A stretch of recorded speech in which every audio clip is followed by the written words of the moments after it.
ஒரு நிமிஷம் இருங்க. இன்றைக்கு உங்களோட வீட்டில் 3 தக்காளி பழம் இருந்தால் நீங்களே உங்களோட வீட்டில் ஜாம் செய்யலாம். அதான் சொல்லித்தர போகிறேன். நீங்கள் என்ன செய்யுங்கன்னா 3 தக்காளி எடுத்து அதை சின்ன சின்னதாக வெட்டிட்டு நீங்கள் அதை போட்டு கிரைண்டரில் என்ன செய்யுங்கன்னு சொன்னால் நல்லா சாரா வரும் வரைக்கும் அதை அடியுங்க. நல்லா சாரா வந்த பிறகு என்ன செய்யுங்கண்டா ஒரு சட்டி எடுத்து அதை வந்து வடிகட்டுங்க. வடிகட்டினா பிறகு அதை வந்து அடுப்பில் வைங்க. அடுப்பை வந்து நீங்கள் எப்போவுமே வந்து குறைச்சி தான் வைக்கணும். அதுக்கப்புறம் நீங்கள் வச்ச பிறகு 3 தேக்கரண்டி சுகர் ஆட் பண்ணுங்க.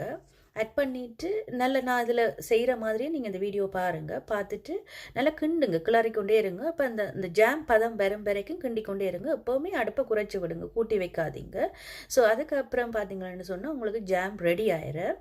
நீங்கள் அதுக்கப்புறம் நீங்கள் வந்து ப்ரெட் எடுத்து நல்ல பட்டர் எல்லாம் போட்டு இதை நீங்கள் சாப்பிட்டு பாருங்கள். இதில் எந்த கெமிக்கலும் ஆட் பண்ணல. சின்ன பிள்ளைகளுக்கெல்லாம் செஞ்சு கொடுங்க. சந்தோஷமாக இருங்க. ரொம்ப நன்றி.